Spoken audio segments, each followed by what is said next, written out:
nung nakaraan is pinag-usapan natin kung ano kakaiba ng pelikula, ng movie sa film. So, doon, balikan ko lang, recap lang natin, yun ang nagustuhan ko sa mga pelikula nung araw. Kaya ako mostly pinapanood ko sa mga lumang pelikula. Yung mga 70s, 60s, 80s. Kasi bakit? Yung mga pelikula nung araw, makikita mo na pinaghalong movie pati film. May depth siya kahit na kahit na for mainstream siya, pero maganda, malalalim. Merong mga symbolism, may mga metaphor, yun.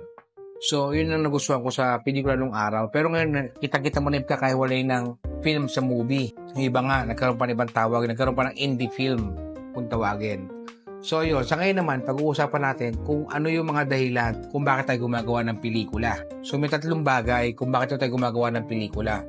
So, mahalagang meron ka rito kahit isa kung bakit tayo gumagawa ng pelikula. Kasi kung wala dito, huwag ka nang gumawa. Okay, so ano ba itong mga to?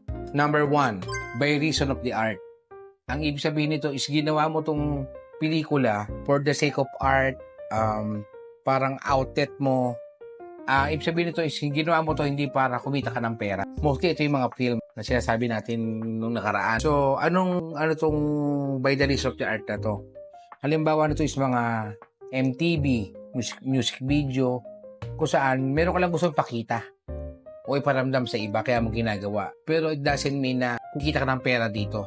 Kung kikita ba, maganda na yun. Pero mahalaga, na-express mo yung gusto mong sabihin. So, ako halimbawa, ako is, bukod sa writer ako at nag-direct ng pelikula, ako po is, painter din. Nagpipinta po ako. So, marami po akong mga pinipinta.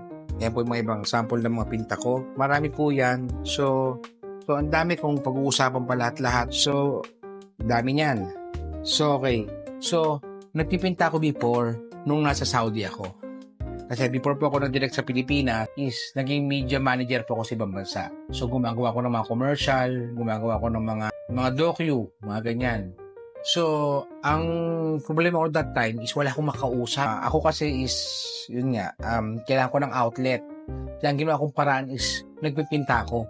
Doon ko in-express yung nararamdaman ko. Kasi solo ako sa bahay before nung nasa Saudi ako. So wala akong nakakausap, pinta lang ako ng pinta.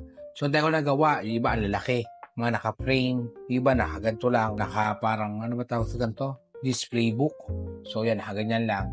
So yung unang dahilan, by reason of the art. Kaya na sa pelikula, pwede mo itong gawin as parang gusto mo lang express yung nararamdaman mo sa pamamagitan ng art or ng film. Okay. Pangalawa is by reason of its producer.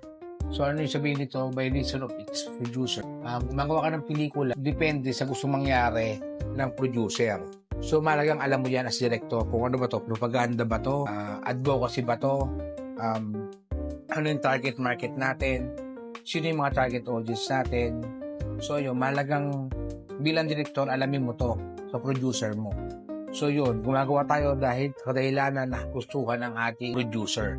Pangalawa yan. Pangatlo is by reason of the kind of light that it reflects. Sabihin nito is, gusto mo lang ipakita sa tao yung mga bagay-bagay gaya ng mga halap, puno, hayop, mga ganung bagay, mga culture, tradition.